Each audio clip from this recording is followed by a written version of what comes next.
Chapter 11 of the South African Law of Persons, 6th edition by Jacqueline Heaton. The topic for Chapter 11 is insolvency.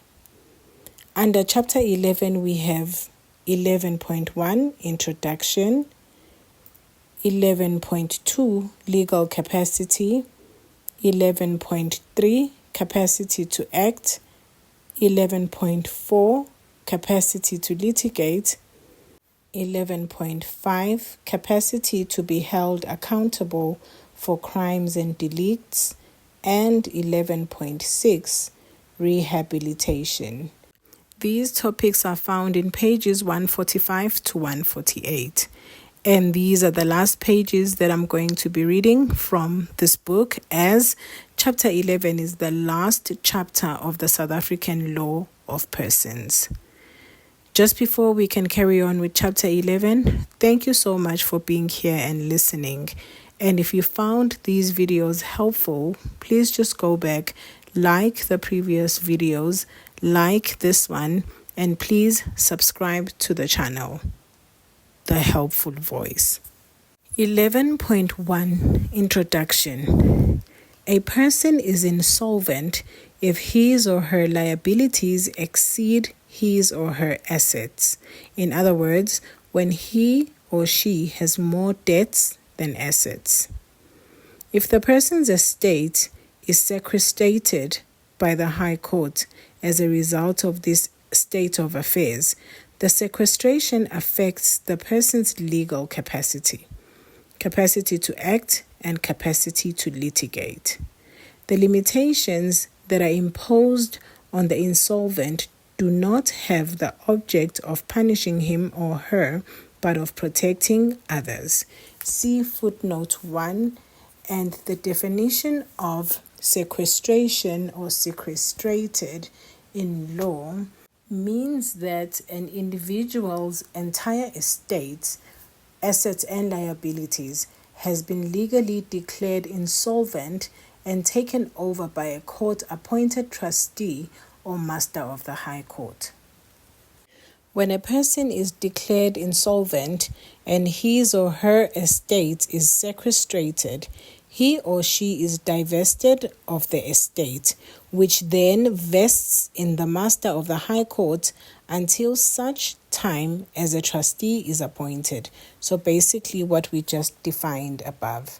And then just quickly, if you are interested to know what in law divested means, it basically means to be legally deprived of or dispossessed of a right, property, authority, or title. When the trustee is appointed, the insolvent estate vests in the trustee. See footnote 2. In the case of spouses or civil union partners whose marriage or civil union is subject to community of property, the joint estate is sequestrated and both of the spouses or civil union partners are rendered insolvent by the sequestration order. See footnote 3. Even if the order refers only to sequestrating the joint estate, all assets of both of the spouses or civil union partners fall into the insolvent estate. This applies even to property which is excluded from the joint estate. See footnote 4. In general, all property the insolvent acquires during insolvency also vests in the insolvent estate. See footnote 5. Some assets do, however, fall outside the insolvent estate. They include 1. Earnings the master of the High Court has allowed the insolvent to keep for his or her own and his or her dependents' support. See footnote 6. 2. Pension money. See footnote 7. 3.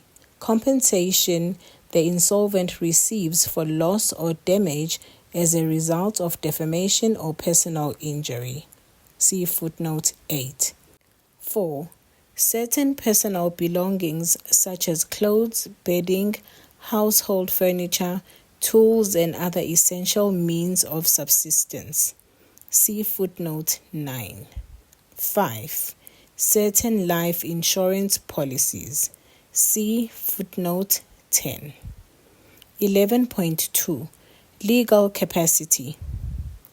An insolvent person's legal capacity is influenced by the sequestration of his or her estate, as there are certain offices he or she cannot hold. For example, an insolvent person may not be a director of a company or mutual bank or a trustee. See footnotes 11 and 12. 11.3. Capacity to act. Even though the trustee of an insolvent estate administers the estate, this does not mean that the insolvent loses all capacity to act. The insolvent may still enter into contracts, provided that he or she does not thereby purport to dispose of property of the insolvent estate. See footnote 13. However, the insolvent needs the written consent of the trustee to enter into a contract which adversely affects or is likely to adversely affect the insolvent estate. See footnote 14. The insolvent also needs the trustee's consent to carry on, be employed in, or have any interest in business of a trader who is a general dealer or manufacturer. See footnote 15. If the insolvent enters into a contract in breach of these provisions, the contract is nevertheless valid if the following requirements are met. 1. The property the insolvent disposed of was acquired after sequestration. 2. The disposition was for valuable consideration. 3. The person with whom the insolvent transacted was unaware and had no reason to suspect that the estate was under sequestration. See footnote 16. Other contracts in breach of the limitations are voidable at the instance of the trustee. See footnote 17. 11.4. Capacity to litigate. The insolvent does not lose all capacity to litigate when his or her estate is sequestrated. See footnote 18. Upon sequestration, all civil proceedings by or against the insolvent are stayed until a trustee is appointed to act on behalf of the insolvent estate. See footnote 19.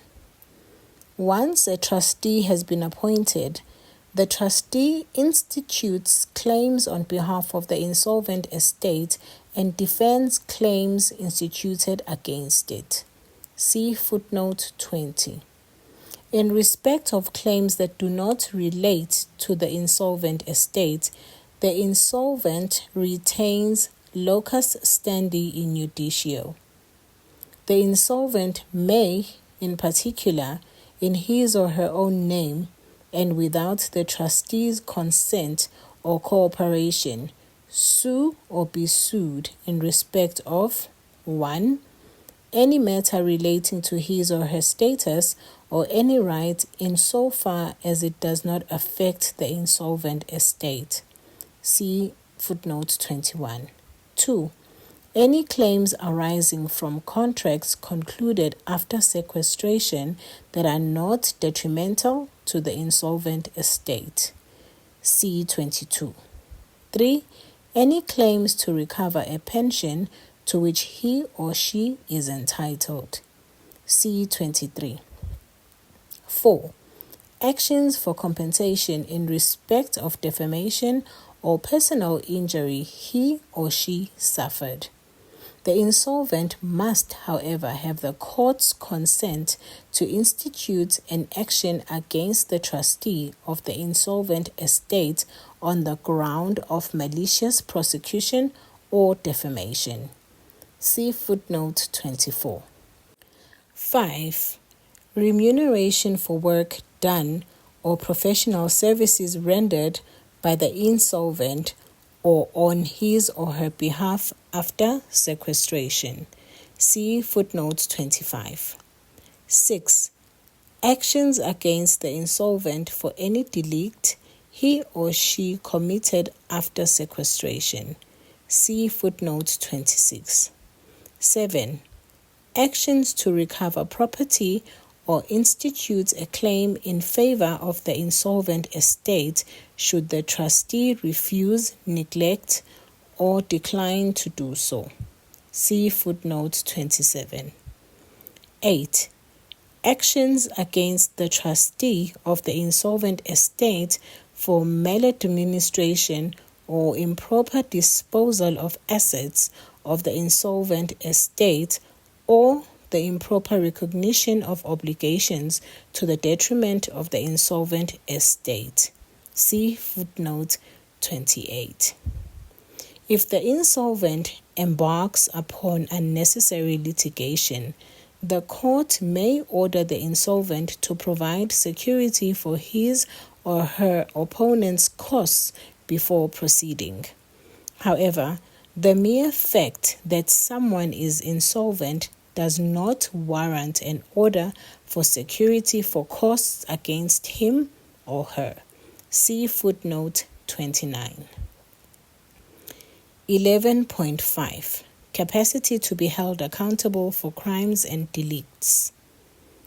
Insolvency does not affect the insolvent's capacity to be held accountable for crimes and delicts. However, if the insolvent commits a delict after sequestration, the compensation must be paid out of those assets the insolvent acquired after sequestration that fall outside the insolvent estate. See footnote 30. 11.6. Rehabilitation. The legal limitations sequestration places on the capacity of an insolvent person come to an end when he or she is rehabilitated by an order of the High Court, or once 10 years have elapsed since the sequestration. Please see footnotes 31 and 32. Rehabilitation also discharges all debts the insolvent incurred prior to sequestration. See footnote 33. It is the insolvent, not his or her estate, who is rehabilitated. See footnote 34. Consequently, the estate of a person who died while insolvent cannot be rehabilitated. See footnote 35. And with that, we end our book, The South African Law of Persons. I would like you to write in the comment section which books you would like me to cover next, to create audios for, and please subscribe so that once we have new books, you are the first one to get them. And please like all the videos as well that have been helpful to you. Hey there, thank you for listening. If this was helpful to you, please take a minute to subscribe, like, comment, and share.